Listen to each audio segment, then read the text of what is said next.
di leen intéressé après tu me diras peut-être que Sénégal bëri na ay commerçants yu dem Chine mais par rapport ak yeneen langues étrangères yi chinois dafa xaw a nekk lu rare nit di ko jàng fii Sénégal ba di ko làkk donc man loolu moom xaw a jaaxal pourquoi ngeen def choix ci langue chinoise. langue chinoise parce que chinois yi avant dañu nekk un pays un peu jaloux de leur culture et de réservé ils étaient dans leur coin mais ils ont compris que relais bi fi mu nekk nii c'est la langue et la culture ci àddina bi eux-mêmes ñoom njëkk a taxaw pour insérer seen langue ak seen culture partout au monde d'ailleurs institut bi partenariat la avec la Chine ak l'université Cheikh Anta Diop de Dakar ñoom am nañ ci partie bu rëy ñoom ñoo construire centre bi pour jàngale seen langue pour nit ñi xam seen langue xam seen culture parce que ak monde actuel bi ñu nekk d'ailleurs ak mondialisation bi un étudiant wala kenn ku xam langue bi et la culture c'est un atout parce que les entreprises chinoises sont là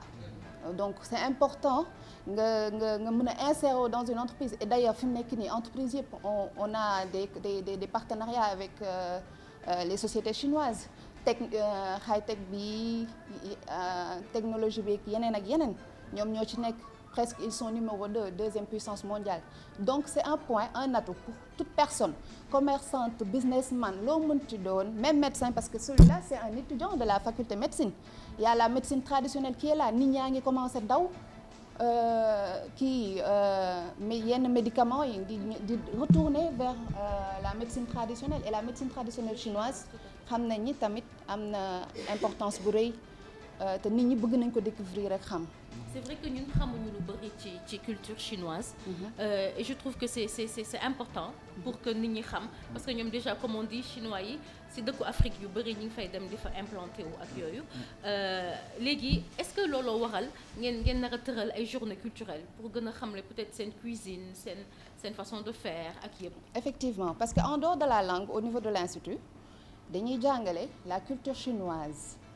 Donc am na la cuisine comme tu dis am na le wushu taiji donc la danse chinoise donc wushu taiji bi nit ñaa ngi ko jàppee sport mais c'est plus un mode de vie bien-être chinois yi loolu presque philosophie la ci ñoom donc yooyu yëpp au niveau du centre ku fa ñëw tu as la possibilité de découvrir culture bi ak kii am nga même possibilité de faire des stages de découverte dem Chine quand vous en tant qu'étudiant inscrit à l'institut dem Chine pour des stages de découverte am nga possibilité am bourse aussi de 6 à 1 an am nga possibilité aussi au niveau de l'institut on fait ñu ngi préparer pour ay métiers former la sur des métiers chinois jardinage cuisine bi froid tout ce qui touche à la Chine daal ñu ngi chinois par exemple lu mu la bëggul xamal du la ko xamal ndaxte la preuve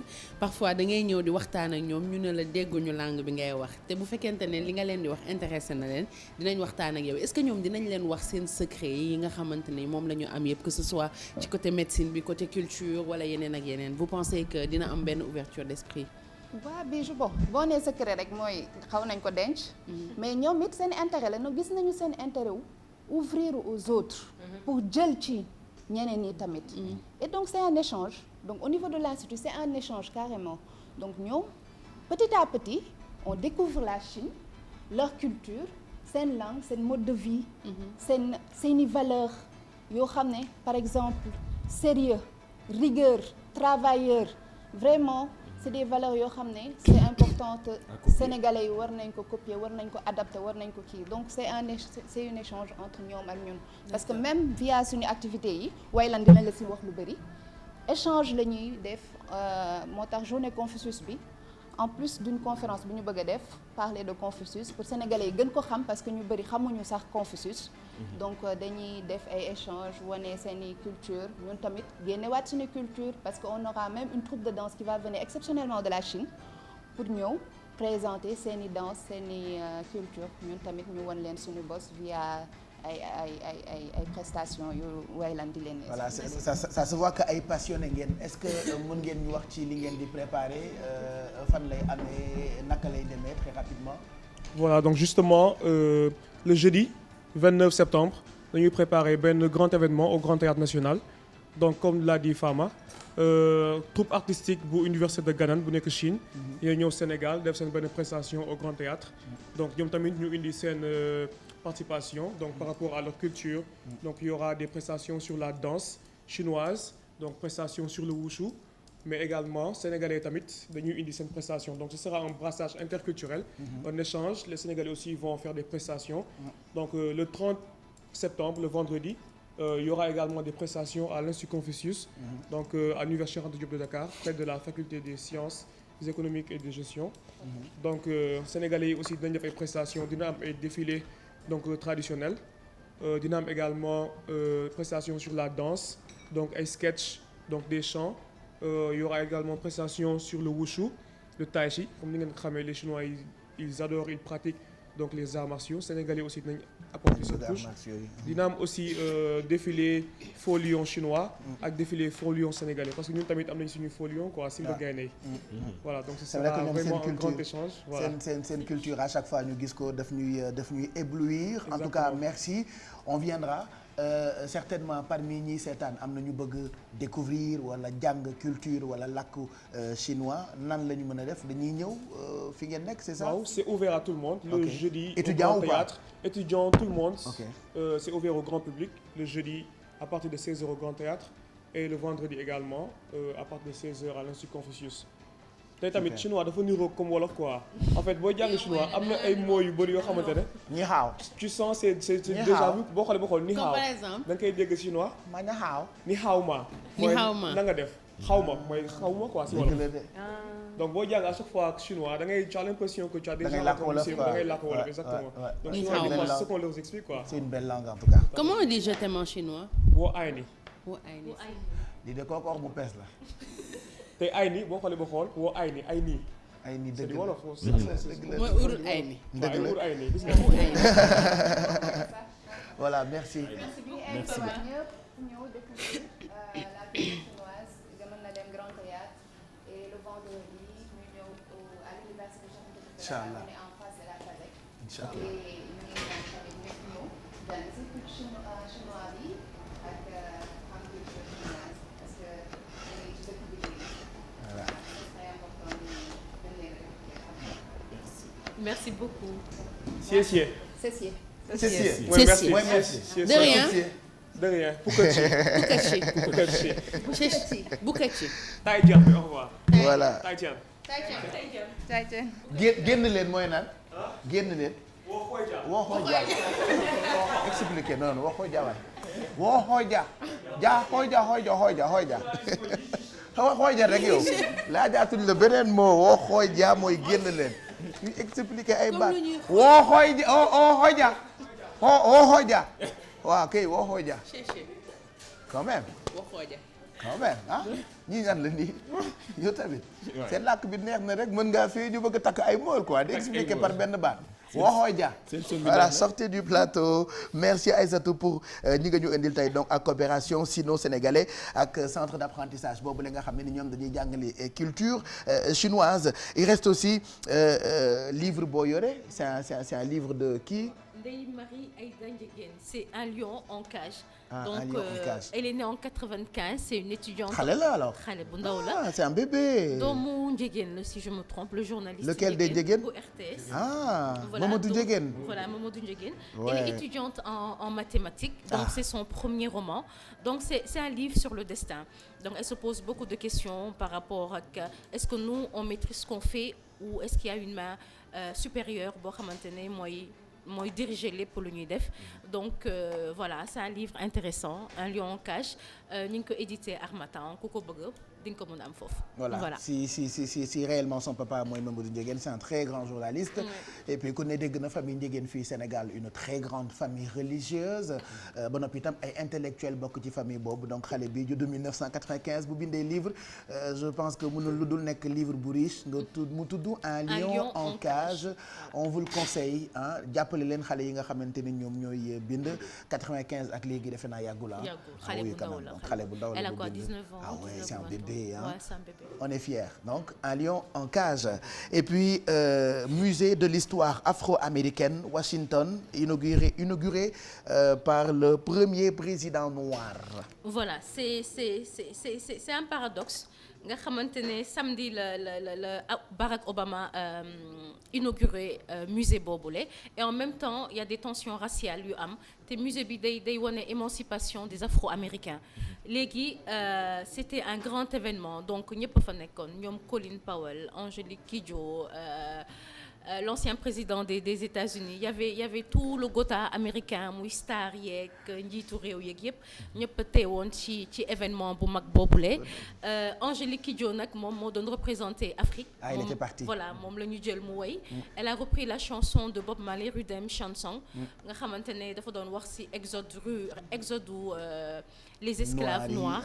Donc quand elle a terminé elle a repris une chanson de Myriam Makeba pour wane link bi am diggante américains yi ak Afrique parce que musée bi day wane ne ba tey seen racines yi c'était des racines africaines ñu bëggu fësal lépp li nga xamante ne mu jóge woon ñoom ci seeni maam Afrique donc au début c'était un peu dur pour musée bi 2003 su ma juumalee la ko George Bush nangu ñu taxawal musée boobu ndax depuis 150 ans ca guerre de sécession ba tey les combattants noirs dañu bëggoon ñu taxawal leen musée bi pour fàttali seen histoire ca Amérique léegi nag yëf yi am ñëpp kontaan ci afro-américains yi kontaan ci ñi doon jooy ak yëpp ndax musée bi dafa nekk loo xamante ne déjà au début amul woon donateur y a au moins ñu dem di ko liggéey ba ñu toll ci 100 000 donateurs joxe ay œuvres ku mel ne Harriet Tubman defe naa ñëpp xam nañ ko c'était une grande militante des droits civiques et des droits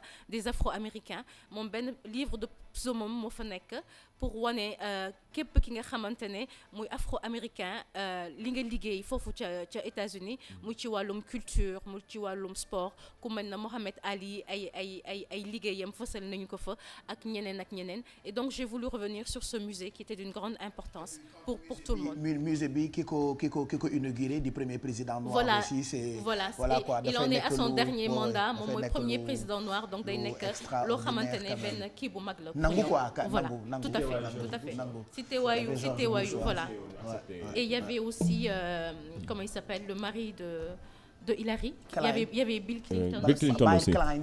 ñoom Colin Powell. ñoom ñëpp ngi fa woon sama waa ji Powell mi doon ànd ak wax nga dëgg sa maam bi noonu. wax nga dëgg sama maam bi Michael Bublé sama yoon franchement n'est-ce pas ak ñoom Bublé waaw moom ak sa nijaay sa Pelcol hotline non y a ta tante Michael Line qui doon def émission bu mag bi machallah Oprah Winfrey voilà ñoom ñëpp teewoon nañu ci bés bu mag boobu la ngir sargal afro-américains yi li ñu def ci wàllum culture ci wàllum sport ci wàllum droit civique donc c'est un musée bu ñu demee Washington on y va dans un mois, faudra le visiter. Inch'Allah. Merci beaucoup. Et tu as parlé de Myriam Makeba. Ku dégg Myriam Makeba sa xel dem ci Afrique du Sud. Afrique du Sud boo ko waxee sa xel dem ci Nelson Mandela. Boo waxee Nelson Mandela eh bien sa xel dem ci Winnie Mandela. Elle a célébré ses 80 ans. Donc ñun on en profite pour lui souhaiter un bon anniversaire. Alors moom moo nekkoon soxna wu Nelson Mandela. Il y a eu beaucoup de coow ci seen diggante ñoom ñaar mais bon elle reste même une maman Afrique du Sud yëpp a jógoon pour célébrer anniversaire am actuellement elle a 80 ans moom Winnie Mandela Mamadou Ndiaye. Et puis ni mu ko féetee sax dafa nekk lu doy waar parce que dafa toll ci moment bu nga xamante waa ANC parti bi nga xamante ni Nelson Mandela moom la doon defam waa ANC nekk ci ay jafe-jafe surtout mu defal leen benn déclaration bu doy waar li mu leen wax moo di il faut que ñu xam ni dëkk bi dafa nekk ci jafe-jafe te dafa am ñu ko xeex depuis 94 apartheid dafa am ñu ko xeex il faut daal tamit waa ANC comprendre situation bi actuellement Afrique du Sud nekk mu nekk déclaration boo xam déclaration poignante boo xam def na ko moom Winnie Mandela démb la doon fêté lii di 80 ans. Voilà 80 ans la am moom mi nekkoon jabaru Nelson Mandela Youssou Ndour tuddee na ko doom Winnie Mandela Thione Seck woy na ko comme quoi ñoom xam nañ leen partout dans le monde on va voyager un tout petit peu xool actualité yi nga xamante ni bëgguñu woon ngeen loupé ko. Serge Aurier démb wax nañ leen ni dañu koy teg ay daan 2 mois de prison ferme mais paraît-il que mën na négocier ba du toog ci kaso bi. def na appel moom mi nga xamante ni mooy Serge Aurier ki ñu ko xamal di avocat bi nga xamante ni Ibrahima Camara dëkk na ko micro am démb ñu seetaan élément bi te ñëw. La décision du tribunal s'explique parce que M. Aurier avait une précédente condamnation dont le juge a tenu compte. Maintenant, sur le fond, la déclaration de culpabilité de M. Aurier est parfaitement normale au regard des éléments du dossier. Il y a eu beaucoup d'intoxication qu'il a tenté de faire en racontant, il faut bien le dire, n'importe quoi en dehors du prétoire. Il a accordé des interviews, il a dit des choses qui n'étaient pas vraies. Le tribunal a repris les éléments du dossier. Les éléments du dossier sont parfaitement clairs. Ça n'est pas une affaire grave, mais c'est une affaire qui est avérée. Les violences ont effectivement été commises contre un fonctionnaire de police et la sanction est cohérente avec le contenu du dossier. Je suis satisfait parce qu'il était important, après la communication publique importante de M. Aurier, qui a une large audience, il s'exprime beaucoup sur les réseaux sociaux, disant que les policiers s'étaient conduits comme des cow-boys et qu'il avait été frappé à de multiples reprises et que en clair il était victime de violences policières.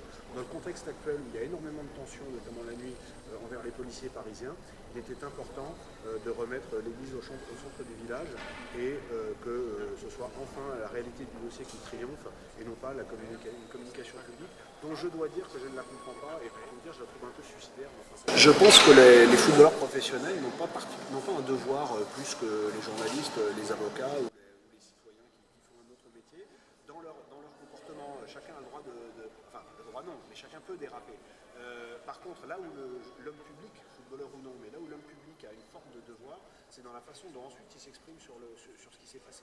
Et c'est vrai que je pense que le tribunal a pris en considération l'énormité du décalage entre la version mensongère de M. Aurier, ce qui est un droit de mentir devant le tribunal. Enfin, la décision du tribunal s'explique parce que M. Aurier avait une précédente condamnation dont le juge a tenu compte. Maintenant, sur le fond, la déclaration de culpabilité de M. Aurier est parfaitement normale au regard des éléments du dossier. Il y a eu beaucoup d'intoxication qu'il a tenté de faire en racontant, il faut bien le dire, n'importe quoi en dehors du prétoire. Il a accordé des interviews, il a dit des choses qui n'étaient pas vraies. Le tribunal a repris les éléments du dossier. Les éléments du dossier sont parfaitement clairs. Ça n'est pas une affaire grave, mais c'est une affaire qui est avérée. Les violences ont effectivement été commises contre un fonctionnaire de police et la sanction est cohérente avec le contenu du dossier. Je suis satisfait parce qu'il était important, après la communication publique importante de M. Aurier, qui a une large audience, il s'exprime beaucoup sur les réseaux sociaux, disant que les policiers s'étaient conduits comme des cow-boys et qu'il avait été frappé à de multiples reprises et qu'en clair il était victime de violences policières. Dans le contexte actuel où il y a énormément de tensions, notamment la nuit, envers les policiers parisiens, il était important de remettre l'église au centre du village et que ce soit enfin la réalité du dossier qui triomphe et non pas une communication publique dont je dois dire que je ne la comprends pas et pour tout vous dire je la trouve un peu suicidaire, mais enfin ça c'est pas à moi de l'apprécier. Je pense que les footballeurs professionnels n'ont pas un devoir plus que les journalistes, les avocats ou les citoyens qui font un autre métier. Dans leur comportement, chacun a le droit enfin le droit non, mais chacun peut déraper. Par contre, là où l'homme public, footballeur ou non, mais là où l'homme public a une forme de devoir, c'est dans la façon dont ensuite il s'exprime sur ce qui s'est passé. Et c'est vrai que je pense que le tribunal a pris en considération l'énormité du décalage entre la version mensongère de M. Aurier, ce qui est un droit de mentir devant le tribunal. En France, on a le droit de mentir pour se défendre.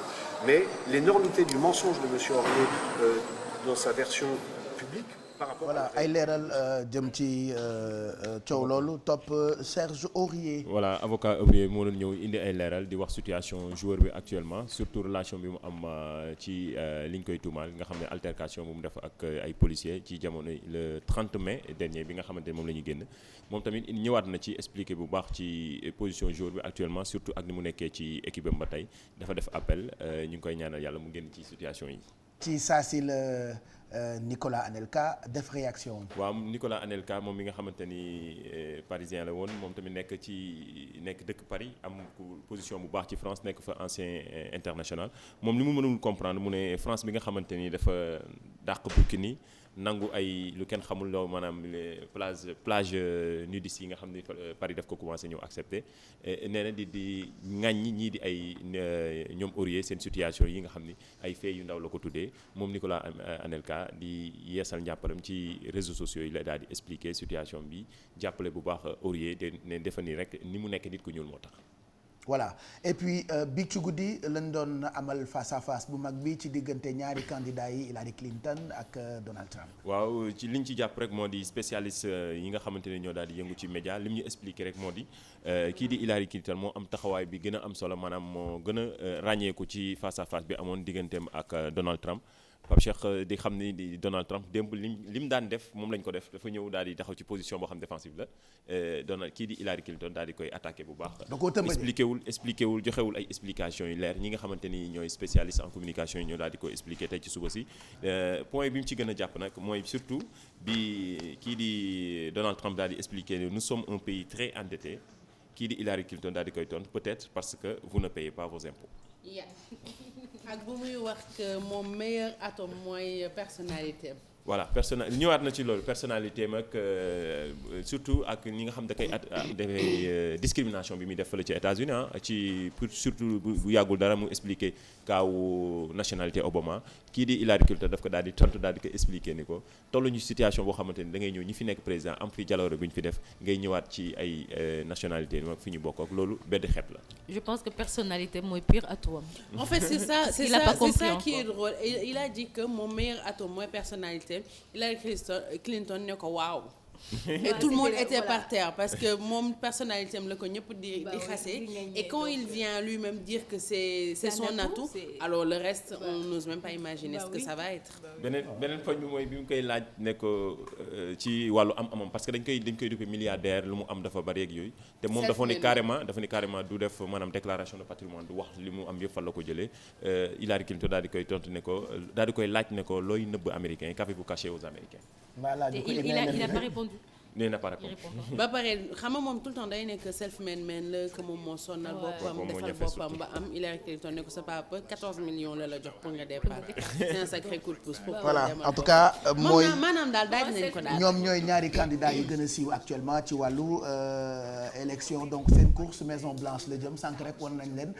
li am biir Maison Blanche et puis actuellement am na révolte bu am ci ay américaines ñoom dañoo mobiliser contre interdiction. foulard africain. voilà Pape Cheikh ay lycéennes yoo xamante ne Floride la ñu nekk donc lan moo tax ñu révolté wu dañu ñëw école benn jour musóoru comme ñun nañuy musóoroo rek ak foulard yi seen benn responsable école ne leen que nañu ko dindi parce que dafay violer code vestimentaire u école bi ñoom ni ñu gisee loolu mooy que dañuy xeex lépp loo nga xamante ne droit afro-américaine lañ parce que foog nañ ni war nañoo mën a fier de seen ay origine africaine war nañoo mën a fier de porter ay foulard donc bi ñu leen defee loolu ñoom dañu créer benn hashtag boo xamante ne mi ngi tudd Black Girls Rap Wednesday donc ça veut dire que les filles noires en foulard les mercredis du coup chaque mercredi ñoom ñëpp dañuy musóoru ñëw ci école bi première fois bi ñu def mouvement bi y a eu 60 personnes qui ont participé def benn vidéo posté ko ci réseaux sociaux yi nga xamante ne léegi je pense que doole bi ñu am lépp looy xeex mën nga ko fa yóbbu bi ñu ko defee vidéo bi dafa am 1 million de vues donc ñëpp a ngi koy partagé hashtag bi mooy Black Girls Rap Wednesday et je pense que ñëpp mën nañ si jàpp pour que culture africaine ñoom ñi nga xam ne ay afro-américaine lañ ñu mun ci basé wu di ko utiliser wane que fier nañu ci seen culture boobu nga xam ne bi ñu leen fiy jëlee seen ay maam di ko yóbbu lañ ko nanguwaale ci ñoom. voilà ñoom ñoo yey def seen révolte dëkk yu bëri commencé nañu ba jeexal ñi jeexalaguñu seen Fashion Week. Fashion Week Pape Cheikh printemps-été 2017 la ñuy préparer actuellement donc que ce soit Paris Londres New York wala Milan bi nga xamante ne foofu la ñu jëlee tendance bi ñu nar a wane ñoom ñëpp def nañ seen Fashion Week week-end boo xamante ne semaine boo xamante ne défilé yi day lancer tendance li nar a xew été bii di ñëw donc Milan bu ñu fa demee li ñu jot a remarqué mooy couleur yi par exemple benn couleur rose boo xam ne c'est assez pop couleur yu sucré yoo xam ne boo ko gisee da ngay am envie day mel ni taal nit ki tàngal la sol donc loolu la ñuy génnee def ko tendance mooy rose bi nii donc créateurs yu ci mel ni Marni Gucci wala Bottega Venezia ñoom loolu la ñu génnee ak tamit épaules yu arrondies d'habitude épaules yi dañ koy jël carrel ko mu taxaw et tout ça mais dañu jël épaules yu arrondies en blanc génnee ko pour gën a wane féminité bi nga xamante ne jigéen ñi moom la ñuy am ci été bi parce que été war nga mun a sol loo xamante ne day épouser sa ay forme ñu yokk ci épaules yu arrondies actuellement ce sera tendance l'été prochain. Ceinture gis nañ que nit yi dañ koy takk mais dañ ko gën a mettre en avant parce que ceinture boo dee xool soit day affiner sa taille wala mu gën a guddal sa ay tànk et puis daf lay jox benn classe boo xamante ne daf koy yokk ci yére yi ngay sol même bu fekkee da nga sol dara mu ëpp la nga jël sa ceinture takk ci ndigg bi ni vu ni connu nga dem sa yoon donc les ceintures seront de retour cet été même si depuis bi ñu ñëwaatee ba léegi disparaître ñu carrément. Jaune aussi dafay nar a xew été prochain. Jaune voilà jaune poussin. jaune bu saf xam naa ni Sénégal moom dina bokk ci ñuy gën a neex dafay xew été bi di ñëw ak li nga xamante ne mooy paillette nit yi nekk fii moom war nañu kontaan déjà yow yaa ngi commencé si ça brille mais du paillette mais paillette carrément de portée ci kaw ba ci suuf parce que d'habitude paillette créateurs yi bu ñu koy defar morceau bu ndaw la ñuy jël soit def ko haut wala ñu décorer ko yére bi nga xamante ne moom la ñuy defar mais cette fois-ci paillette ci kaw ba ci suuf xam naa ni Sénégal moom dinañ ko oser bu baax. c'est vrai que total look paillette moom finalement dafay ëpp. mais ñun dañ ko ñeme Sénégal fii donc je pense que look bi dinañ ci gis seen bopp. maquillage bu bëri def coiffure bu bëri. après comme on dit mode moom choix la rek et puis am na beneen affaire bu tendance bu ñu découvrir c'est des bottes c'est ça. botte bicéphale. Ça veut dire quoi. wan ma photo yi balaa ñu siy wax c'est ça Pape Cheikh. D'accord. botte yi moom moo def buzz ci New York Fashion Week bi parce que instant yi nit ki xamoo ndax kanam la taxawee wala ginnaaw. En fait c'est un seul pied. c'est benn daal la en fait 2 pieds yi moo ngi ne. Non ça tu peux pas marcher tu t'es pas à l'aise. et pourtant mannequin yi ñu ngi si doon jéem a dox mais dañ doon ñàkk seen équilibre ci biir défilé. j'imagine limite dañ naroon daanu. ndax boo teg kanam ak ginnaaw la non mais lii ëpp na heureusement que amul talon. heureusement parce que lii moom buñ ci yokkoon talon nit yi dee la ñuy def donc botte bicéphale benn créateur moom moo ko defal kenn xamul lan moo tax mu créé tendance bi en tout cas moom moo def buzz ci fashion week bi créateur bi mu ngi tudd Shane Olivier mu ngi ko defaroon pour Hood by N donc ñoom bi ñu génnee ci fashion week bi presque ñëpp dañ fàttali ñëpp defaroon génnee lii di ci wax parce que c'est vraiment insolite et je pense pas que nit yi dinañ ko jënd di ko sol ci mbedd. leneen lu tendance ay lunettes la Snapchat moo ko génne. alors Pape Cheikh ci été bi dañu gisoon ay photos yoo xam ne dañ ko sàcc photo Ivan Spiegel nekk créateur u Snapchat ci biir photo yi amoon ay lunettes yu ci génn personne n'a compris c'était des lunettes pourquoi mais ay lunettes yoo xamante ne c'est pour filmer sa vie mais yow ni nga koy dundee nit yi gisee ko noonu. c'est-à-dire que téléphone bi da ngay jël di filmer mais lunettes yi c'est-à-dire li sa bët di gis loolu la ki la seetaan di gis vidéo yi ay vidéo yoo xam ne 30 secondes lay durer actuellement lunettes yi États-Unis kese lay disponible 3 couleurs lañ ci defar corail noir ak vert mi ngi jar $189 pour l'instant il y a qu'aux États-Unis que c'est disponible après dinañ ko jéem a defaraat lu gën a bari pour yeneen dëkk yi mën ci profiter vidéo yi boo ko jëlee mën nga ko partager ci biir Snapchat aussi mais c'est des vidéos de 30 secondes et c'est des lunettes yoo xamante ne donc koy activer mu filmer événement yi comme ni nga koy vivre. voilà mu tombé itam ak paraît-il Snapchat changé tour. Snap Inc lañ tudd léegi parce que ils se disent que du ñu yemati juste ci messagerie boo xamante ne da ngay filmer ay vidéo 10 secondes envoyé ko mu effacé wu wala nga raconter benn affaire sa story mu effacé wu au bout de 24 heures actuellement ils se définissent comme une société de photos.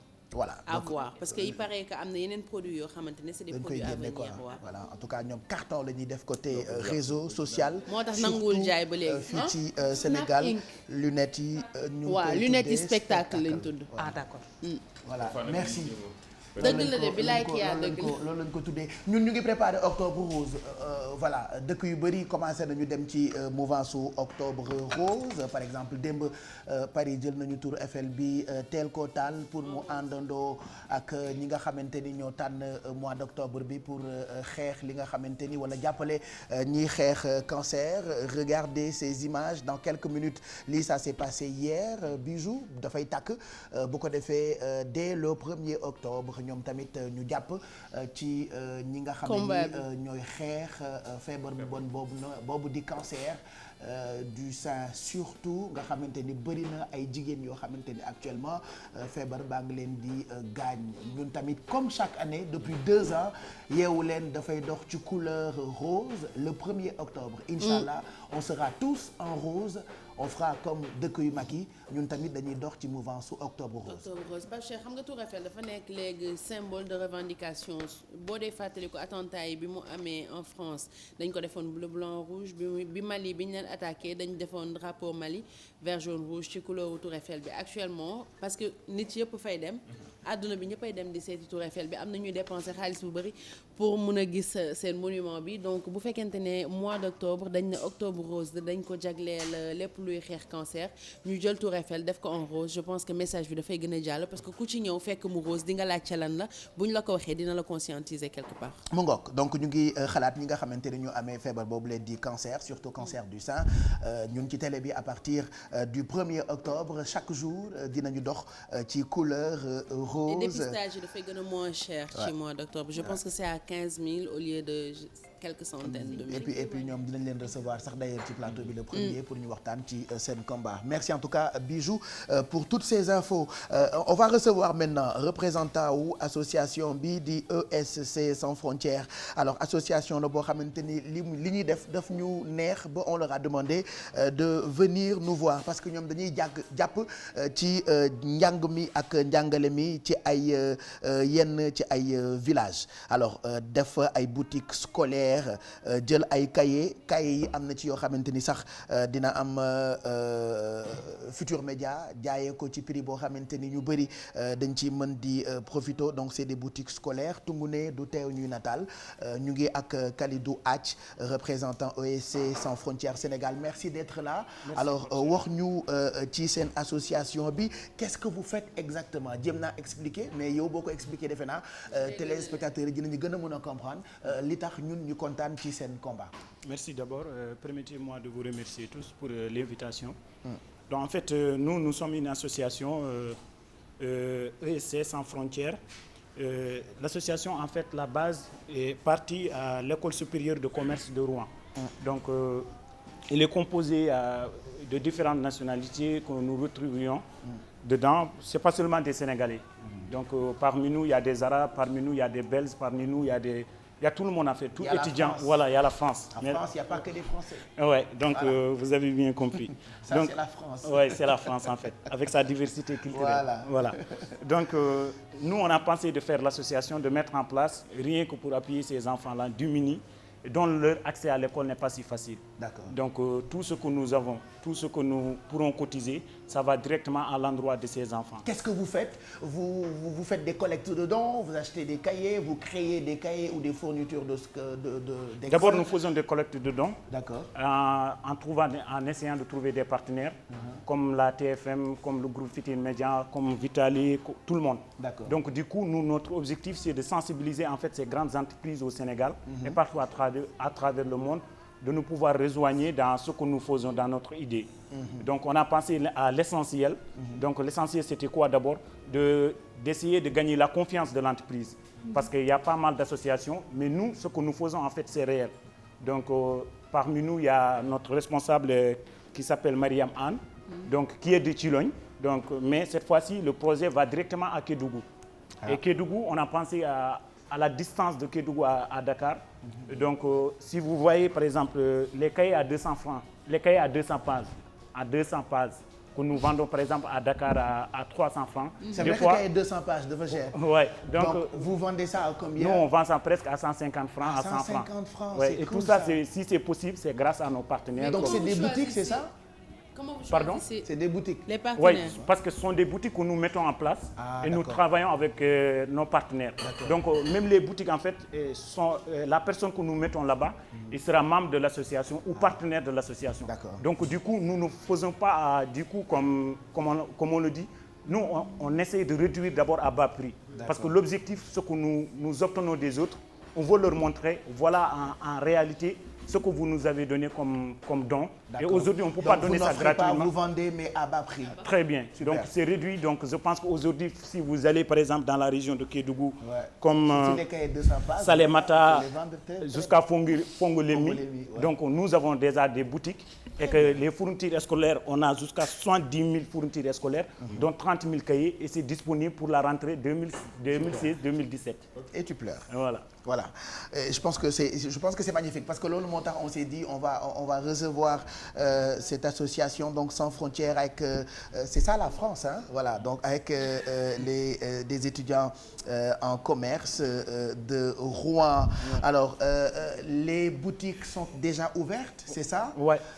Dans des villages où exactement? Dans 9 villages, dans 9 villages. Donc il y a Fongulemi Kolez, Mago, Kosanato, Salemata, Dimulemi et Dakateli. Voilà, c'est ça. Voilà. Il y a beaucoup de personnes qui nous regardent et qui veulent certainement vous soutenir. Comment peuvent-elles faire pour vous aider? Bon, en face, je pense que c'est facile. Ils peuvent nous trouver sur les réseaux sociaux. ESC Sans Frontières, on est disponible. Sans Frontières. Voilà, sinon c'est à travers notre contact. Ou bien appeler directement M. Denis Tirera, qui est l'un des responsables de l'association, qui réside à Dakar. Mais comment est-ce que les élèves qui doivent acheter ou les parents peuvent se rendre compte que c'est dans telle ou telle autre boutique que les fournitures moins chères sont disponibles? Donc nous, de notre manière, on a fait d'abord une sensibilisation au niveau de ces villageois, au niveau de ces villages, pour leur montrer, par exemple, à travers les radios ou bien à travers les campagnes de sensibilisation que nous menons chaque année, qu'il y a des boutiques. Et ces boutiques-là, on peut les appeler par exemple des magasins de référence parce que nous on n'est pas des commerçants en fait, mais l'objectif comme je l'ai si bien dit, c'est d'aider. Aujourd'hui que nous en majorité on est parti de rien en fait. Si aujourd'hui on est là à manier la langue étrangère, c'est parce qu'il y a eu des personnes derrière nous qui nous ont soutenus, qui nous ont montré l'importance de l'école. On pouvait ne pas être à l'école parce qu'on n'a pas trouvé nos parents à l'école. Donc du coup, chacun d'entre nous essaie de faire son devoir. On attend, bien vrai, l'État, on ne peut pas exclure l'État dedans, mais nous de notre côté aujourd'hui, nous prenons, comme l'a si bien dit le PDG, en fait en même temps artiste, l'esprit Songu Danko.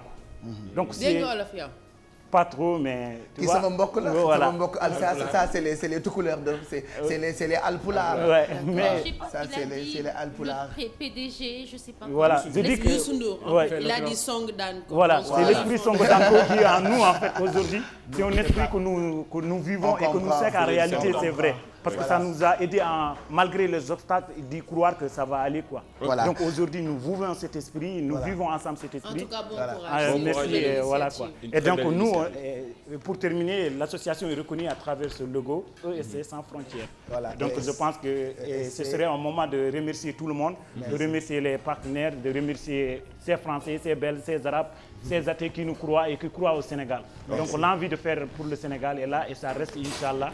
Et nous aussi, nous voulons vraiment garder le partenariat avec le groupe Futurs Médias pour assurer la communication de ce projet. Super, merci. En tout cas, nous sommes partenaires. Merci en tout cas à Kalidou Hatch, représentant ESC Sans Frontières. Ils ont ouvert donc des boutiques dans beaucoup de villages du Sénégal. Fu ñuy jaayee cahier 300 pages, 200 wala 300 ñoom 100 et quelques lañ koy jaayee. Donc des collectes de dons. Après mayewuñu ko mais dañu koy jaay ci njëg bu gën a baax et c'est magnifique. Ku ne ak façon bi ngay jóg pour jàppale Sénégal. En tout cas ñu mel ni yéen la ñu bëgg.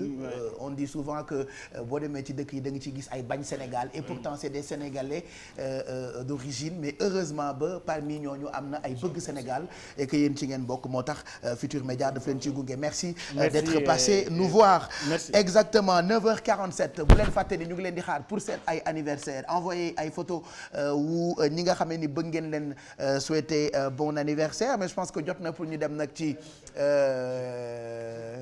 j'allais dire les 4 à la suite yow fi dof Mankito yow tamit dem na nañ ko jëw tuuti xanaa xamoo association boo gis am na ko mel ni Pape Cheikh Diallo mooy aaki moo wax ji mooy bëgg a dem mooy bëgg a expliquer lépp yoonam nekkul ci dara Mankito. mais kay 200 pages moo gën a jax. oui après xam nga kay 200 pages tam dafa cher. dafa cher. maintenant 150 la 300 lay jar. oui di ko jaayee ça moo doon sunu ay cahier de leçon. je te jure. donc mu tenir la mu jàpp la année bi yëpp. du soxla nga koy jënd boo koy renouveler tam benn yoon lay nekk. donc cahier 200 pages moom toujours day bokk ci liste fourniture. voilà te léegi dafa cher sax. dafa cher ba pare c'est 700. Ça coûte 150 c'est bien. Ça coûte cher. ba pare rare. 300. je pense. C'est 300 francs. ok. cahier 100 pages cahier 200 pages moom def naa ñoo gën a jar. cahier 200 pages waaw d'accord léegi ñu 200 pages. ñu def jeu des 5 mots ibi téléphone yi léegi nii avant ñu ànd ak Alfie ci li mu ñuy toggal tey 88 628 22 22 pour ngeen comprendre principe bi damay bàyyi bi je expliquer leen ko parce que mag laa léegi sama yaram neexatul n'est-ce pas donc jeu des 5 mots yéen ñi woote la concerné woote leen pour mun ci participer naka ngeen ciy participer da ngeen di woote ngeen choisir kenn ku leen di kuy jouer ak yéen ci plateau bi. naka ngay jouer dañ lay jox 5 mots nga wax mot bu nekk lan la inspiré. léegi ki nga choisir dafay génn plateau bi su génnee du dégg dara. su ñëwaatee nag dafay essayer deviner yow lan nga wax. mot bu mu trouver am nga 10 000. par exemple je dis njambaan. Dakar mën nga ñu Dakar. wala donc bijou mi ngeen tànnoon pour mu génn bu ñëwaatee ci plateau bi buñ ko nee njambaan bu ngeen bëggee am ay points dafa war a méngoo réponse am dafa war a méngoo ak seen ay réponses donc on vous attend on va jouer ci 88 628 22 22 ak 88 628 04 05 allo allo allo. ñallo. allo. jeu bi sax léegi mu am application. ah oui quand même pourquoi pas yow tamit ñun ay ndaanaan la ñu it 88 628 22 22 allo allo allo allo. nee na bonjour. dañu dégg yokkal leen ñu ko dégguñu la bu baax kookan la. man la Jaaji Booji. Jaaji Booli. mbete Jilo Booji. comme Jilo Booji ki daa mel ni Jaaji Booli na nga def. maa ngi fi. ça va Booli fooy wootee Booli. Tëngéej. Booli sax ban sant la Booli. Pël de Massina. ah Pëlu Massina la. waaw d'accord Booli waa koy Booli. Booli. Jaaji Booli. oui. comprendre nga jeu bi. waaw. da nga bëgg a bokk. waaw. alors je te laisse le soin nga tànn kan moo lay jouer kan mooy génn plateau bi. oui. kan mooy génn. le monsieur qui est à côté de Bijou. le monsieur qui est à côté de Bijou il s'appelle Mamadou Ndiaye Mamadou Booli. Ndiaye Doudi Mamadou Ndiaye Booli la tudd. je te jure et toi tu es Booli lui il est Balé. je te jure lui il est Balé toi tu es Booli. Booli Balé. boo tuddoon Booli nag. alors Jaaji Booli. oui. vous êtes prêts pour le Booli. oui. d'accord foofu nu doonee. voilà donc Pape Doudou va surveiller Mamadou Ndiaye parce que bëgguñu mu dégg réponse yu Jaaji Booli alors Jaaji on démarre avec les mots. oui. Jaaji Booli. ça va Jaaji Booli. oui ça va bien. super alors Jaaji Booli. si je te dis pays. le Sénégal. pays le Sénégal Bijou qui note les réponses alors si je vous dis amour. comment. amour. amour. oui. amour. passion. la femme. amour la femme. d'accord alors si je vous dis travail. travail. toujours travailler. juste un mot juste un mot jox ñu benn mot si je vous dis travail. toujours. on prend ou on prend pas. on prend kay toujours. bah oui. travail toujours. moom la wax de. il faut travailler. d'accord comme toujours. toujours. alors tu te rappelles pas. si je vous dis portable. mais portable. oui. plus. nécessité. naka. nécessité. ah nécessité d'accord nécessité bon il reste un mot maintenant TFM. TFM. ouais juste un mot. moom lu muy jàpp. radio. radio d'accord voilà. télévision. ah télévision d'accord allez Booli. oui. on appelle Balé. oui. super ouvrez Balé. Balé viens répondre à Booli. Balé ñëwal merci Balé merci Pape Doudou alors Booli. oui. on va écouter tout de suite Balé. d'accord. qui va répondre. qui va balayer. espérons que moom dina trouver. balayer les réponses. sa ay réponses espérons que di nga ko balayer alors Balé. Booli dañ ko wax pays donc bu ñu la waxee pays. Mali. aka sori. waa kii fu mu jëm aka sori. Boli Boli première mauvaise réponse. non ne supporte. alors Bijou bi ñu waxee pays lan la Boli wax. Sénégal. Ouais. Malheureusement tu as perdu. non mais pël Massina bi moo tax. oui nga foogoon Mali quoi. alors deuxième mot amour. Femme. Bravo. Da ngaa tricher. non. Boli kii dafa tricher de. Non, triché wul. Il a triché. bëgg femme. alors bon félicitations il a trouvé un mot. donc bu ñu la waxee amour yow da nga wax femme mais comment il a fait pour deviner man bu doon man la du ma deviner en fait. mais amour kay. man ku ma ne amour dama naan ñambaxtaan wala neex wala xam nga yooyu noonu daal. mais loolu yëpp lu ko ay tombé doo contenu bi. gërëm yooyu. alors Boli. Oui. On écoute toujours Balé. Oui. Alors il a trouvé un mot pour toi. D'accord. Travail. bi moom da ngay ñàkk daf maa leer. Travail. parce que Boli simple. mais encouragé ko Boli. bés bu nekk rek. bale waxal. Boli allo Boli. toujours. kii moo ko wax c'est faux. kii Aïssatou j'espère que tu lui as pas dit. bés bu nekk si olof la ko wax. non. j'espère que tu lui as pas dit. je te jure elle a dit bés bu nekk. wallaay. j'espère que waxuloo ko. mais si elle a non dit mais bés bu nekk. travail on peut travailler. j'espère Bés que bu nekk c'est toujours yow yaa ko soufflé réponse bi. mais si c'est elle. Regarde la tête qu'elle fait, c'est elle, je te jure que c'est elle. Ça se voit que c'est elle. j'espère que c'est pas toi. je te crois hein. mais c'est elle. man gëm naa ni du yow ah. bay tiijal mag du moom. mais elle a dit bés bu du nekk. moom nee na du moom. mënuma comprendre naka la Mamadou Ndiaye mënee trouver travailler. te ne toujours moom mu moo ko trouver wax ko. keñ te ma boo dégg léegi naa ci ko. ligne alors j'espère que c'est pas toi. ah j'espère que du yow. voilà parce que journaliste yi dañoo bëgg ku respecter seen métier. dégg naa ñu ngi wax ci convention tout ce qui s'ensuit bëgg a assainir métier bi donc ñun tam suñu métier animateur respecter leen ko quand même ah. tu valides. voilà ah. Je valide. j'espère que c'est pas toi. yow yaa jéem a yàq liggéeyu animateur bi. parce que dégg naa leen temps yi ci rajo yi yéen a ngi bëgg a assainir rek convention bu bees ak éthique ak déontologie. aucun journaliste bëggul ñu yàqal ko. yenn saa yi animateurs yi invité sax kilifa yi journalistes yi woote ne bu leen dem ci animateurs yi. voilà donc arrêtez avec ça ah. bu ngeen bëgg leen ñu yàqal leen bu leen yàqal nit ñi. laissez les animateurs en paix. conflit de toujours. Jeu annulé on choisit un autre téléspectateur 88 628 22 22 oui annulé parce que journaliste bi dafa bëggoon yàq liggéeyu animateur bi comme certains journalistes le font souvent. waaw kay jeu day am règle.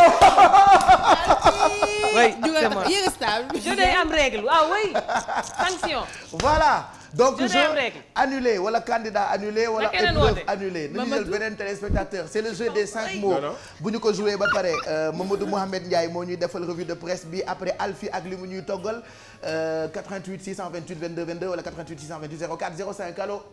Allô? oui. Allô? n'est-ce pas Aïssatou? Allô? moi je Allô? vous les journalistes allo. Allô, salaamaaleykum. maaleykum salaam. Pape Cheikh na ngeen def. lañ daan def rek comme Alfi démb. na ngeen def nuyu naa la yéen ñëpp Bijou Ndiaye ñëpp. fay nañ la elle est na ngeen def. yaay nit ku baax yaay déedéet waay baale ma ak ba léegi déggante ñu. wax nga dégg ko kan yal na yàlla boole ñu fekk ay déwén yàlla yokk wërsëg barkeel liggéey bi kàttan may man bi yëpp. xanaa ne yéen a xam li ngeen bëgg yàlla na ko yàlla defal waaye. ci fekk ñu ñëw waay. man la Fatou Thiaw. Fatou Thiaw waaw. suñu xarit bi ah mat na. caw namoon nañ la. Thiaw yow gëj nañ la dégg Diallo Ndiaye. si Ciao Alfi moom Ba. Félix. Thiaw caw déet bu leen ma cawaat. keneen na caw ngeen def sama. waa Thiaw ci rek ne Thiaw caw Thiaw caw waa ka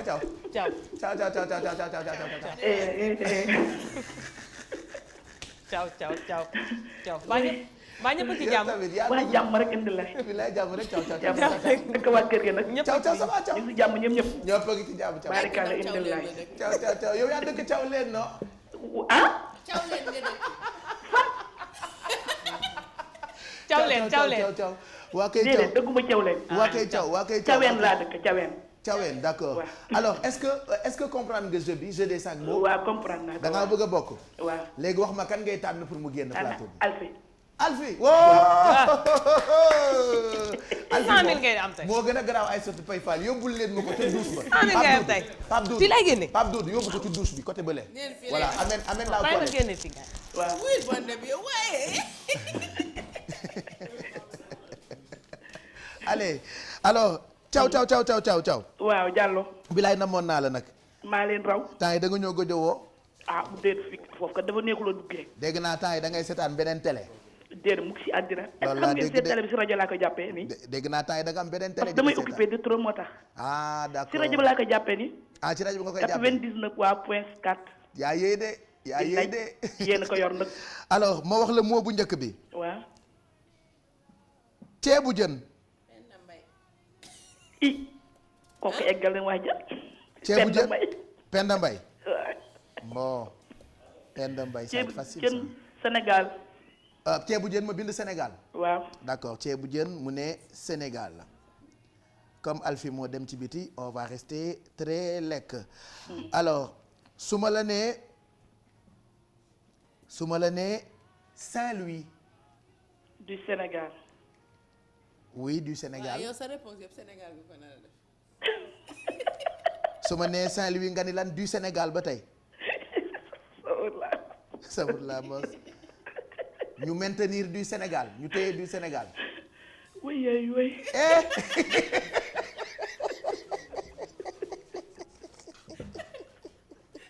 téye ko fa rek. Fatou Thiaw. waaw. Fatou Thiaw bàyyi ñu Fatou Thiaw wàcc ñu say nawle lañu. waaw ñoo far yéen maa yéen a far ngay. waaw wàcc ñu nag yow waa léegi Fatou Thiaw. ñëw si plateau xanaa ni ngeen ma invité ma ñëw toog foofu sa moo gën a gaaw. barki yàlla kañ nga bëgg ñu invité la tànnal jour bu la neex. si yéen la def. tey la lan. tey la talaata. invité naa la talaata ba li di ñëw noo ma gisee. ba si talaata rek. ñu talaata ko rek. talaata woon.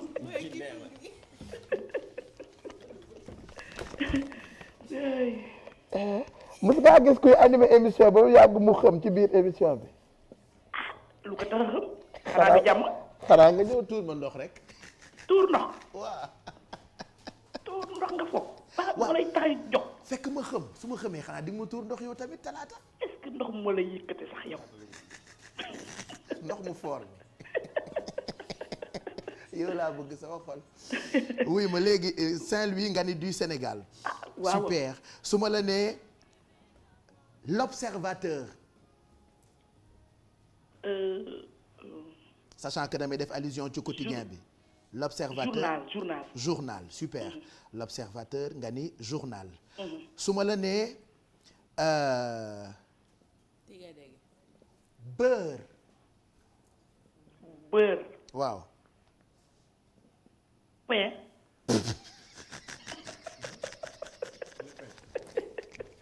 muy pain.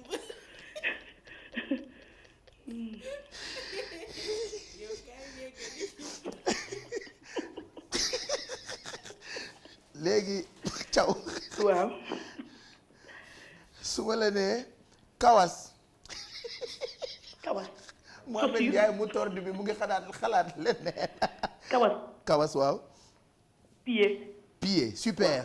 voilà donc defe naa moo yëpp mat na on va appeler Alfie. waaw. waaw moom dafa neex deret. Kumba Ndiaye ñëwal. Alfie. yow Alfie xanaa 50 moo ngeen ko jox dafa yàgg di. daf ñoo xaw a rey on a pris le temps. waxtaan wee neex. man de pour man 50 moo sax lañ la jox. waxtaan wee neex maa ngi nii yegg si non mais Fatou Thiaw tu es tellement adorable. non ñoo ko bokk. yow may naa la d'office carte poste cash bu def 25000 d'office. voilà te xamaguñu ñaata moo la Alfie di trouver. oh jërëjëf waay. voilà amagum nga carte poste cash carte visa bu def 25000 à venir récupérer quand tu voudras inchallah. yal na leen yàlla fay waay. amiin alors ñu déglu Alfie. ok waaw. di nga ko encourager ah. waaw. allez voilà. demal. aywa. am naa poste cascade yi ba pare. waaw lu ma si doon lu ñëw baax na bonus la kay lu ñëw bonus la kay ciao. alors Alfie ceebu jën. Penda Mbaye. daanu nga. elle a perdu parce que dafa changé réponse bi Penda Mbaye la njëkk a wax après mu ne. Sénégal. Fatou nag. Sénégal bu simple la rek. voilà donc bu ñu ko nee ceebu jën dafa ni Sénégal. man kii dégg naa affaire bi si suuf mais xaw ma nu mu demee. xam nga nu mu demee kay. Alfie Saint-Louis.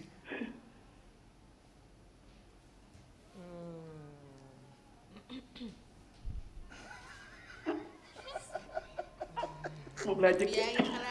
Pont Faidherbe. Pont Faidherbe.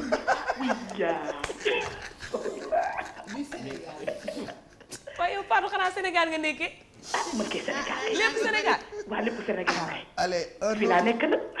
beneen mot bi ñu ko waxee Fatou Thiaw Alfie beurre. Alfie moom xam naa lu muy wax. beurre. Sophia. oui yaakaar naa. non Fatou nag daal Fatou nag daal il Fatou. reste non non man kay tey beurre Fatou pain la wax. il reste deux mots. pain beurre kay lay xam.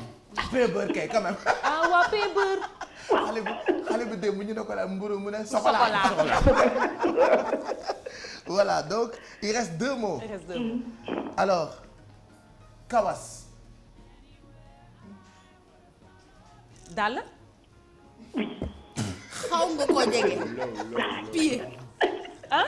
pied. pied. pied di laa wax. bilaay sa mbër mi xamul dara de Fatou Thiaw. ay yow Fatou xam naa dama nekk di réfléchir comme man te dama war a réfléchir comme yow. waaw. looloo ma daaneel. Fatou Thiaw tu regrettes yaa ngi réccu lu tax nga tànn Alfie j'espère. non garaawul. ah d'accord léegi dernier mot. oui. l'observateur. oui. journal. bravo. am na oui mais am nga carte visa poste cash ak 10 000. ak 10 000 et est-ce que tu sais qu'on t'adore. xam nga dañ la bëgg. man de maay raw maa leen raw. ñun dañoo bëgg ku jovial dañoo bëgg kuy reetaan dañoo bëgg kuy cultiver la joie. xamal ni yow bokk nga léegi parce que club bu soppee yeewu leen dafa am club VIP yow dugal nañ la ci VIP yi léegi. n'est-ce pas donc bul raccrocher comme ça nga bàyyil ñu sa numéro de téléphone ci ginnaaw. et puis nous on t'appelle moi je t'appellerai personnellement pour jox la sa carte visa poste cash tegal la ci 10 000 boo xamante ni yeewu leen moo la ko may grâce ak Alfie ci ni ma trouvé ce mot. merci Fatou Thiaw bonne journée 10h06 Mamadou Mouhamed Ndiaye mais tey ñu ko def ñu def ak Mouhamed Ndiaye. je des ak mots d'accord ma génn tu choisis les mots. ah d'accord sama xarit du am dara. ankay du ma tànn mooy. ay mots yu garaaw nag lay wax xam naa xale bi. je sors Mouhamed. Mohamed Ndiaye ti nga dégg. Bijou Ndiaye. ti nga dégg du moo. léegi man maay choisir. déedéet yow da ngay wax rek. gerte. bu bis boobu yomb na. kawas bi ñu doon waxtaan. revue de presse. kawas. waaw kawas. Kamamel. Bijou na wax revue de presse. man mën naa wax benn. ah Mouhamed. Mamadou Mouhamed Ndiaye sump. sump. suukar. sumpu. non je change sump yu ñuy màcc. waaw ba màcc. sump màcc très bien. ñaata des.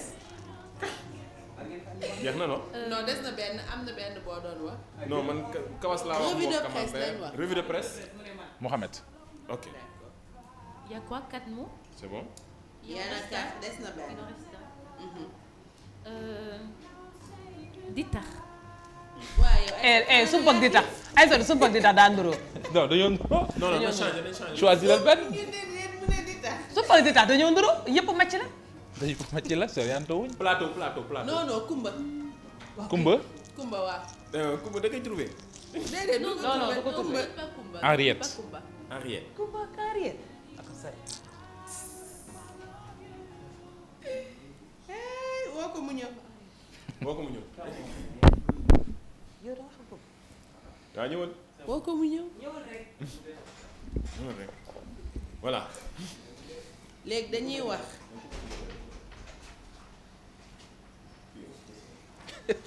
aywa. mais non attends Pape wan ma ginnaaw amul oreillette. non heureusement c'est bon waaw kon baax na kon baax non kon non comme takku oreillette ke sama xel dal na. ah kon wóolu woo Pape Samba Thiam. moo ak sa kii. Pape Samba bonul de bàyyi yaa ñu dem. ayca. Kawas il doit dire préservatif. ki fi mu ne yow sori na daanu nga bàyyi. ah parce que dama xam waa ji xam naa ci ko. da ngay réfléchir comme moom. da nga koo junj sànq moo tax ma njuy la xam nga. kon Camembert non. voilà. je le connais tellement dama xam kii. je le connais. kii dama ko xam kii. Camembert la wax. télé bi bu muy génn bu ma xamul heure bi bu télé bi fayee sax dinaa xam ndax moo ci jàll wala jàll. Njaay dem xamam. ndax bañ a xam yow la Pape Cheikh. potu ndaa bu ñu diri sax xam naa lu muy wax. voilà beneen bi. oui. sump. sump match. non c'est pas possible. Non, c'est pas possible, Pape Cheikh. C'est pas possible. J'ai rien entendu. Si tu sors du plateau, tu n'entends rien. dama xam waa ji yow tam. Non, c'est pas possible. waa ñëw revue de presse. Revue de presse. Alors, je pense à quelqu'un, j'ai pas envie de prononcer son nom. Merci. D'accord. Revue de presse. Si, pourtant je peux. gaawal. Oui. on te défie. waxal.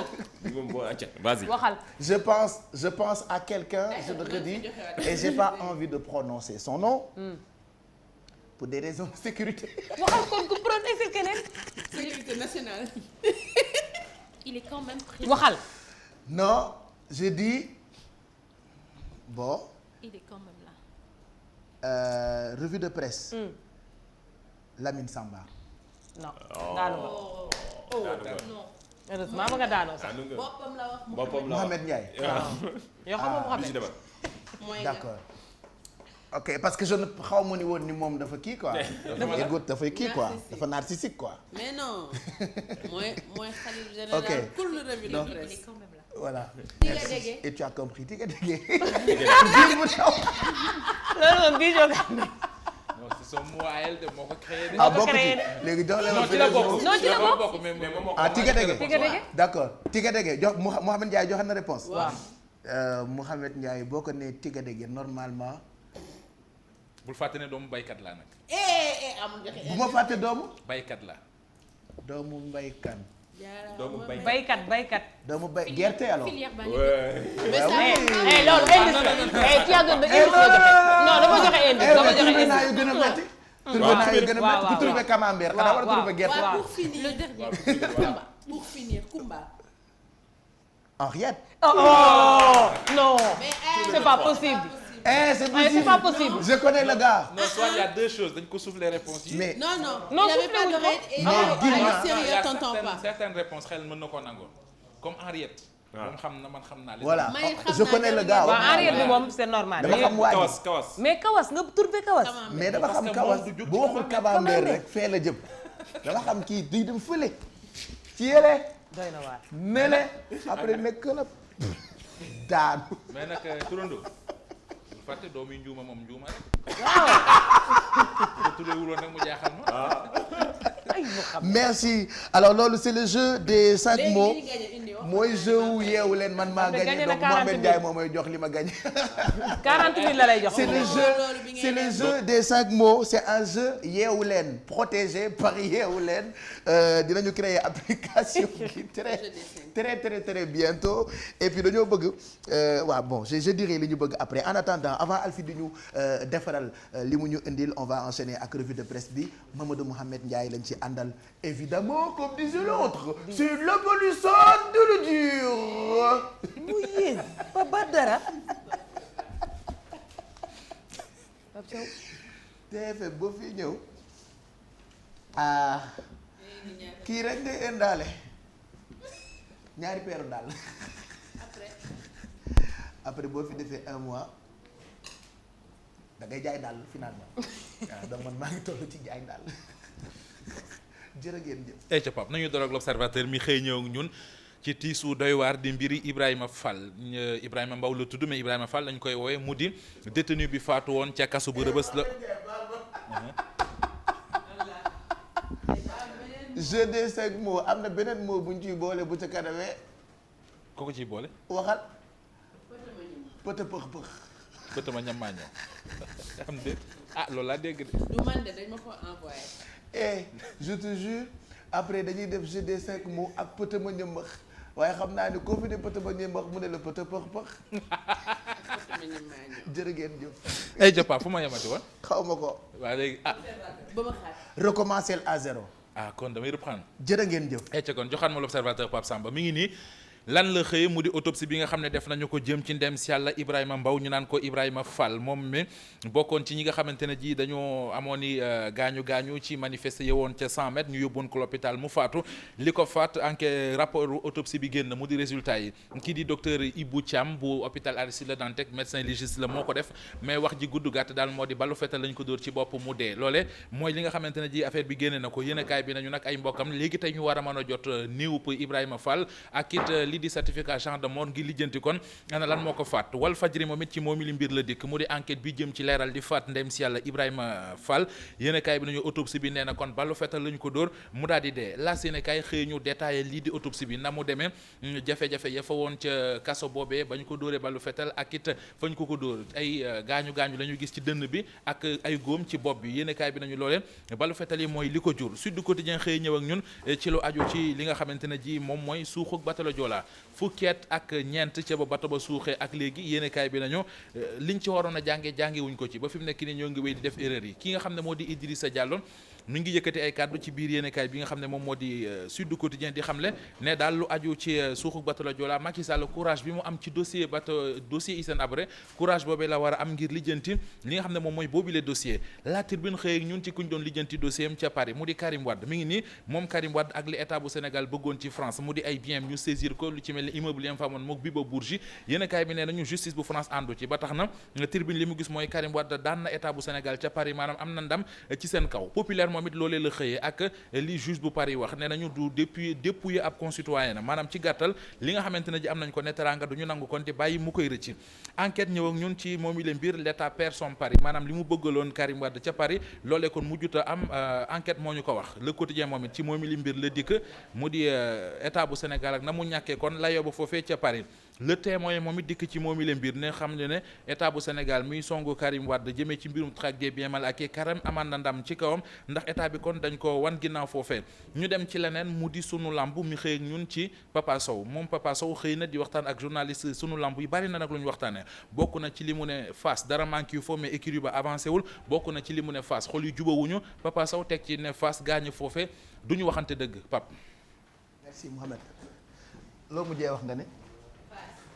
Fass nga mujjee merci ñu ngi lay gërëm bu baax mu nekkoon revue de presse bi ak Mamadou Mohamed Ndiaye mën ngeen amaat replay bi ci YouTube bi /TFM regardez je suis déjà en rose parce que ñu ngi préparé octobre rose le premier même plateau bi dafay nekk rose parce que ñun tamit tous les ans lii du rose lan la regardez rose bi nga xam et j'ai d'autres roses ci man tey Pape lii nga ñuy wan ci rose yow Pape Cheikh avant vous avant le 1er octobre pour octobre il faut nga def rose nii pour gis ko bon ñu dem ci li ñu alfi di toggal tey alors dina am dinde n'est-ce pas dina am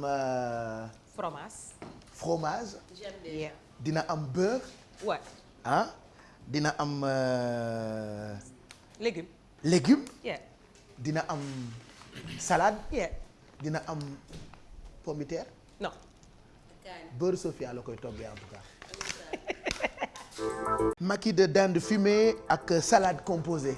waaw Pape Cheikh comme nuñ ko annoncé woon ci suba xam nga léeg-léeg Pape Cheikh sa yaram dafay soxla jet chaque fois dañ koy wax xam nga lekk bi moom léeg-léeg da nga ko war a sellal tàmm sellal ko wàññi lépp luy niin ak loo xamante ni dafay saf xorom torop wala dafay saf suukar torop parce que sunu yaram daf koy soxla nettoyer tout ce qui est impur moo tax des fois dañuy andi ay recettes yoo xamante ni du am dara loo xamante ni dañ koy togg donc ay assemblage lay nekk.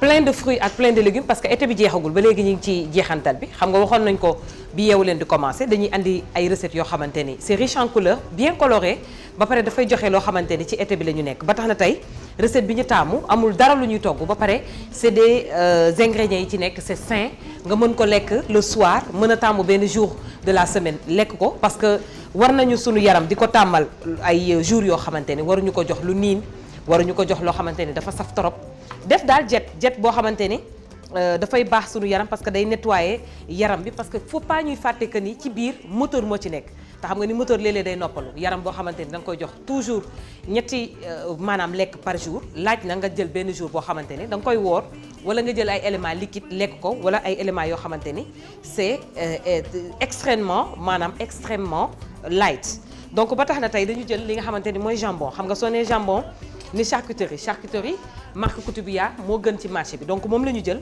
muy ay filet de dinde fumé donc filet de dinde fumé yi nga xamante ni mën nga ko jël defar ci sa ay croque-monsieur wala nga def ci sa ay sandwich donc tey dañ ko décider jël noonu bàyyi ko nature jël li nga xamante ni mooy fromage de chèvre muy ay bûchettes yoo xamante ni foo dem ci grande surface yi am na fa donc mu ñuy jël benn bûche moom tam écrasé ko directement ci li nga xamante ni mooy sunu saladier xam nga soo nee fromage de chèvre nag xam ni dafa c'est très prononcé en goût maanaam goût bi dafa neex donc dañuy jël fromage bi rek tey duma ci def xorom duma ci def poobar duma ci def laaj duma ci def li nga xamante ni mooy citron parce que dama koy bàyyi nii nga xamante ni nature la donc ñu jël ko daal di koy tartiner nag ci li nga xamante ni mooy jambon de dinde bi nga xam ne moom la ñu wane léegi donc leneen li nga xamante ni moom lañ fi annoncé ci suba parce que wax nañu légumes salade composée ma jël ay carottes daggat ko en lamelles jël li nga xamante ni mooy concombre moom it daggat ko tomate farcie ak li nga xamante ni mooy salade laitue jël li nga xamante ni mooy herbe aromatique def ci biir daal di jël ay pétales d'ail faut pas ñu fàtte que ni ay c'est des éléments antioxydants te xam nga ni soo nee jet da nga war a jël lii di soble wala li nga xamante ni mooy laaj lekk ko mu war a mën a nettoyer tout ce qui est luy gras tout ce qui est impur ci niveau ci partie cellules yi nga xamante ni fa la yu gras yi di faral di dajaloo donc dañuy jël li nga xamante ni mooy fromage chèvre bi daal di koy def ci li nga xamante ni mooy jambon de dinde bi ñu wane léegi mën nañu nag laataa ñuy jël sunu salade bi di ko mélanger mën nañu tibb tuuti ci li nga xamante ni mooy concombre bi daal di koy def ci biir maanaam ci biir dinde bi concombre wax naa la carotte léegi ak li nga xamante ni mooy tomate farcie donc yenn yi mën nañ ci def carotte yenn yi ñu def ci concombre li des ci salade bi ñu mélanger ko mën ko lekk ak li nga xam ne mooy makki bi donc mën nañu tibbaat tuuti ci salade bi tam def ko ci laataa ñu koy rouler parce que semaine bi yëpp dañuy andi ay recettes yoo xamante ni ay rouler lay nekk maanaam bu ci nekk particularité am mooy dañ koy rouler suñ koy defar donc ñu jël rouler li nga xamante ni mooy dinde bi fromage de chèvre bi ak quelques légumes yi nga xamante ni moom lañ ci def toujours ñu ciy ànd ak li nga xamante ni muy beurre Sofia Pape Cheikh muy margarine yi nga xamante ni foo dem ci dëkk bi am na fa margarine pasteurisée yi nga xamante ni dañ ko enrichir en produits laitiers ba pare c'est riche en vitamine A et E muy beurre Sofia yi nga xamante ni kenn dootu ko présenté donc ñu rouler li nga xamante ni mooy dinde bi ak légumes yi nga xam ne moom la ñu def ci biir parce que su fekkee dañu defar salade bi léeg-léeg da ngay soxla dog maanaam yàpp wala jën wala li nga xamante ni mooy poulet mais soo ko amul mën nga jël li nga xamante ni mooy charcuterie parce que dafay dugg ci xeetu yàpp yi wala li nga xamante ni mooy fromage mu andil la sa ay éléments sa ay calcium yoo xamante ni sa yaram moom lay soxla donc dañuy jël li nga xamante ni moom la ñu rouler daal di koy dagg en tronçon donc suñ ko defee nii donc lii moo lay jox maquis bi donc maquis yi mooy nekk roulé yi suñ ko daggee donc après suñu dressé ci suñu salade ba pare moom la ñuy jël teg ko ci kaw donc idéal pour muy nekk ay idée de reer surtout bu fekkee reer yi dafay guddee nga xamante ne warul am yu bëri yu niin donc recette bi mën na servir ci ñu lekk loo xamante ni suñu tëddee duñu sonal benn yoon parce que amul lenn lu gras wala lenn loo xamante ni daf ñuy tere nalaw donc nii lañ koy defee suñu paree mélanger li nga xamante ni mooy salade bi def nañ ci benn filet d'huile d'olive def ci xorom def ci poobar def ci li nga xamante ni mooy tuuti herbe aromatique sel poivre wax naa ko ak li nga xamante ni mooy vinaigre pour mu mën ko assaisonner donc dañ koy mélanger bi yoon dama ko dagg en lamelles parce que dañuy esthétique vitamine dafay jouer ci li nga xamante ne mooy plat yi parce que soo ko dressé daf lay jox envie lekk wax naa ko léegi carotte concombre tomate farcie ay pétales d'ail ak li nga xamante ni mooy xorom poobar huile d'olive moom la ñu def ci li nga xamante ni mooy salade bi donc dafay ñëw rejoindre li nga xamante ni mooy salade bi ñu def léegi ci biir ci sunu plat donc dañuy jël li nga xamante ni mooy lamelu salade bi teg ko ci ci plat bi directement daal di jël maki yi nag aligné ko ci maanaam rangé ko ci biir maanaam ci biir salade bi sans pour autant nag ñuy lekk di seppi li nga xamante ni mooy jambon bi rek ak fromage bi soo koy lekk da nga war a def de telle sorte que mélange bi ñuy defar fii yëpp donc moom la ñuy jël donc Pape mi ngoog mu nekk benn recette bu light boo xamante ni dinañu soulager suñuy faral di guddee lekk wala ñu toog ba ay heures tardif nga xiif war a mën a lekk loo xamante ni dafay léger donc des maquis de jambon fumé au fromage frais donc mi ngoog accompagné de salade composée le temps que may terminer yeneen ni Pape nga terminer ñu mën ko déguster en privé toujours avec les beurre Sofia. et puis j'aimerais wax la tuuti ci benn concours buy am Accra. Ghana muy concours international gastronomique des chefs cuisiniers. Alors Sénégal ki koy représenté mu ngi tudd Ndella Sagne. C'est une femme. Voilà donc moom elle est chef cuisinier samedi bi la dem. Donc elle va représenter le Sénégal pour wane suñu lekk suñu culture culinaire ci dëkk boobule où beaucoup de pays sont représentés donc moom dem na ci grâce ak ñi ko jàppale madame Mariama Sarr que nous saluons madame Mariama Sarr ñu ngi koy nuyu moom mooy ministre de la femme ak madame Ahmed Amar moom tamit jàppale na ko ak Thiané Ba bu Azur Voyage ak Mamadou Seck bu Eurogerme ak ki topp ci maire bu Bordeaux di sénégalaise d'origine di Ndeye Fatou Diop donc je pense que demain on parlera d'elle wane photom ak concours boobu noonu nga xamante ni dem na defi ko Accra Ghana muy concours gastronomie et puis voilà di wane togg Sénégal di ko ñaanal rek suñu ay affaire quoi waaw di ko ñaanal mu jële fa ndam te xam nga ni ñun suñu culture c'est très très riche Pape xam naa bu fa demee ak touche personnelle am yu mu ciy yokku war nañu mën a yaakaar nañu ci moom parce que xam nga ni fii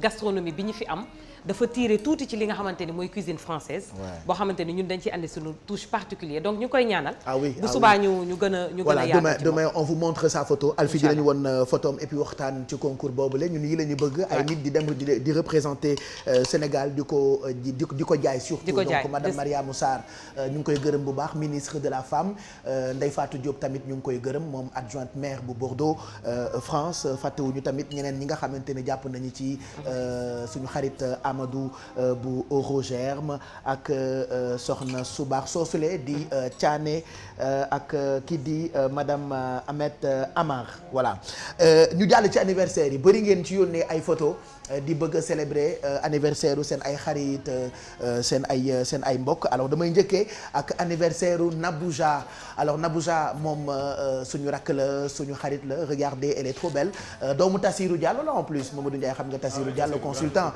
voilà donc père Tassirou bu ko waxati grand mais ñun xam nañu dañoo tàmm bàyyi leen di ko wax grand seen papa la waaw mais xam nañu dañoo tàmm tas bi muy football juddu woo billaay wallaay du leer laa chaque jour da koy wax papa Ndiaye Bane da ko daan supporter ji je te jure et tu veux dire grand tas mais ñun ñoo koy ñun mais pas bu dee la moom en tout cas ñun ñoo familiarisé ak moom parce que ñooy dajee stade ñooy nekk ak moom ñooy dajee stade bi ñu toog grand lañ koy mujj wax quoi pas bu dee la moo tax booy di ko woowee grand Tassirou ñu ngi koy nuyu d'ailleurs parce que consultant au Futur Média la ci match de Futur Maki donc doomam Nabouja tey la anniversaire am c'est de la part de Linguère yëpp Joodo Mbaye Koulim Dioum donc ñu ngi koy ñaanal on lui souhaite beaucoup de bonheur joyeux anniversaire donc à Nabouja on en profite pour embrasser sa grande sœur Rokhaya Gaye moom ñu ngi koy nuyu donc Nabouja tey la anniversaire am naa itam sama beneen rakk boo xamante ni tey la anniversaire am mu ngi tudd Alimatou Benhaj elle nous regarde depuis Casablanca alors Benhaj dama koy tooñ souvent ci beneen tour mais duma ko wax ci télé bi tey la anniversaire am la may xoolee duma la ko wax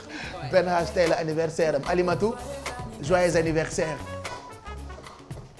tey la anniversaire u suñu ay papa dama am sama ñaari papa yoo xamante ni tey la seen anniversaire muy Alaaji Jaraaf Farba Pay njéeme yaayu sooy sa doom yi ñoo yónnee message bu daw yaram jagleel la ko ndax waajur bu baax nga alors suñu baay boobu di Jaraaf Farba Pay c'est notre papa chéri on lui souhaite un bon anniversaire c'est de la part de Aïssatou Pay Fall sa fille voilà donc suñu papa ñu ngi koy ñaanal joyeux anniversaire bah oui bon anniversaire donc à papa suñu papa Jaraaf Farba Faye tey la anniversaire am na suñu beneen papa boo xamante ni tey la anniversaire am muy El Hadj Moustapha Diop. El Hadj Moustapha Diop moom mooy papa yu Aïda Sakho Diop alors Aïda Sakho Diop ak famille bi yëpp ñoom ñoo fi jaar di ko souhaiter un bon anniversaire muy wayjur bu baax moom tamit suñu baay boobu di El Hadj Moustapha Diop on lui souhaite un bon anniversaire. Mbaye Diouf communiqué la fi bàyyi mais balaa ñuy ñëw ci communiqué Mbaye Diouf yi damay dem ci anniversaire u Mia Yousist Diakhaté alors Mia Yousist Diakhaté tey la anniversaire am jour après jour une année a fait le tour et voilà le retour du plus beau jour pour te souhaiter un heureux anniversaire plein de bonheur de santé et d'amour. Voilà, c'est un message que nous avons reçu sur notre page Facebook ak photo wu Mia Yousist Diakhaté. On lui souhaite un bon anniversaire. Joyeux anniversaire à Soda Mariama Ndiaye, Madame Fall. Alors, Soda Mariama Ndiaye, Madame Fall, depuis Amo 6, on te souhaite une vie de santé, paix, bonheur, réussite de la part du groupe WhatsApp Ndiayeen Family. Voilà, Ndiayeen Family.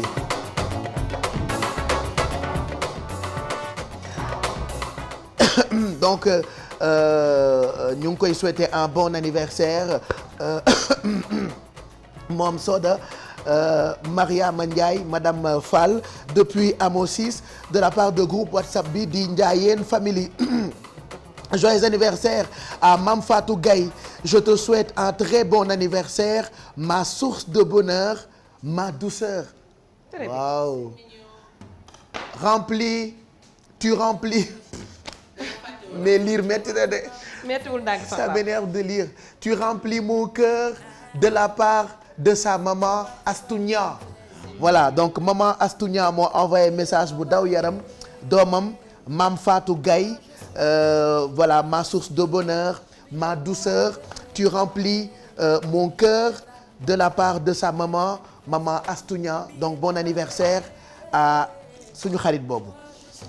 Joyeux anniversaire à Bébé Awa, 5 ans.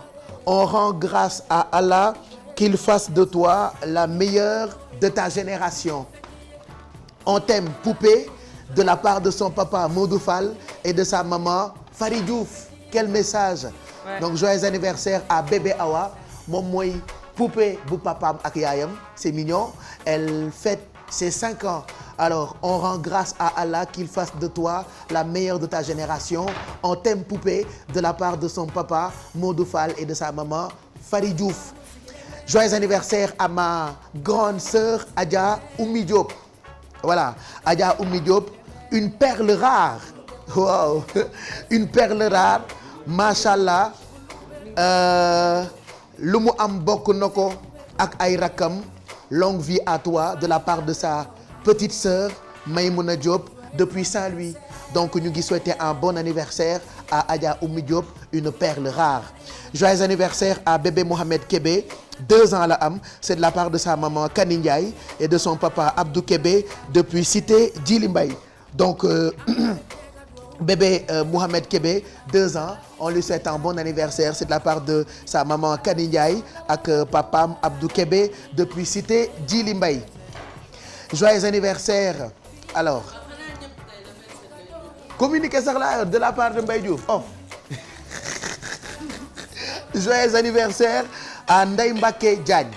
Ndeye Mbacké Diagne, c'est ça? Ndeye Mbacké Diagne de la part de sa maman Fatou Ndour et de sa tante et de son tonton Mbaye Diouf.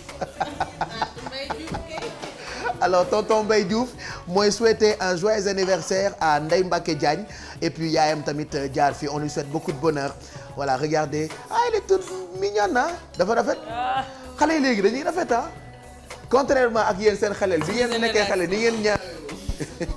Photoshop dafa am de léegi. Joyeux anniversaire à Papi Mbaye de la part de ses amis Tafé et Mbaye toujours. jaajëf waay donc joyeux anniversaire Papi Hazard de la part de ses amis El Hadj Dafé et Mbaye. Joyeux anniversaire à bébé Maïmouna de la part de sa maman Marie-Christine. C'est ça, c'est la photo. Voilà, donc joyeux anniversaire à bébé Maïmouna Kane de la part de sa maman Marie-Christine. Anniversaire pour anniversaire donc Sène donc Maré doom la ci Dieng muy maman Bintou Sène. Alors maman Bintou Sène, on lui souhaite un bon anniversaire. C'est de la part de Tata Rama Soumaré, c'est de la part de tonton Pape Cheikh, c'est de la part de ton papa sa papa Sène mu ngi lay ñaanal ak sa yaay ñu ngi koy nuyu donc suñu doom boobu on lui souhaite un bon anniversaire muy maman Bintou Sène. Beaucoup de bonheur de la part de Tata Rama Soumaré qui a insisté pour que message bi jàll jëm ci doomam muy maman Bintou Sène doomu papa Sène. On lui souhaite un bon anniversaire. Joyeux anniversaire à Amine Niang, RBS. Moom c'est un blogueur. Oui. Blogueur, le développeur là. On lui souhaite un bon anniversaire. Donc Amine Niang, RBS, beaucoup de bonheur de la part de tous les blogueurs comme Mamadou Ndiaye, Papa Ndiaye Balé. Et puis joyeux anniversaire à Chacha Diallo. Ku ci Chacha Diallo. Chacha. Gisoo ko ci benn page.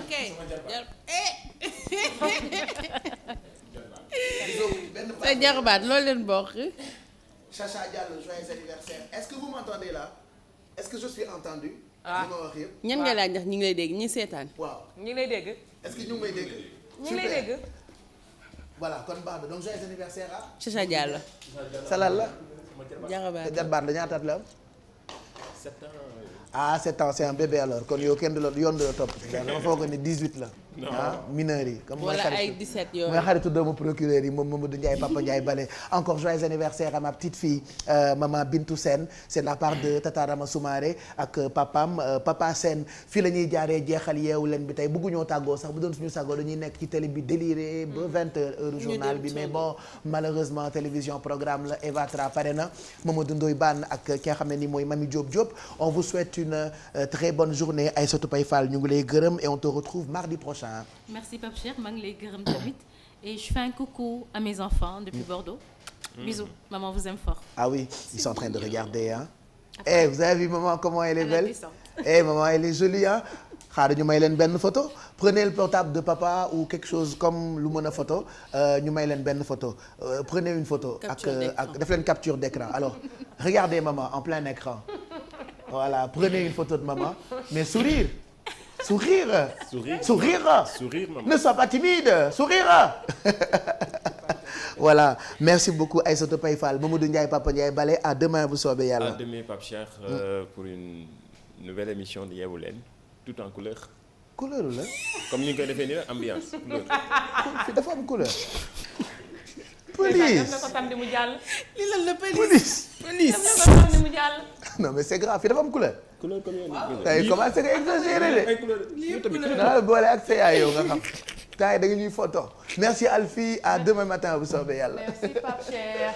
à demain inchallah Pape pour beneen recette non pour conseiller comment bien manger. suba yow boo xamee na nga bàyyi loolu. mercredi y aura rien sur les plats.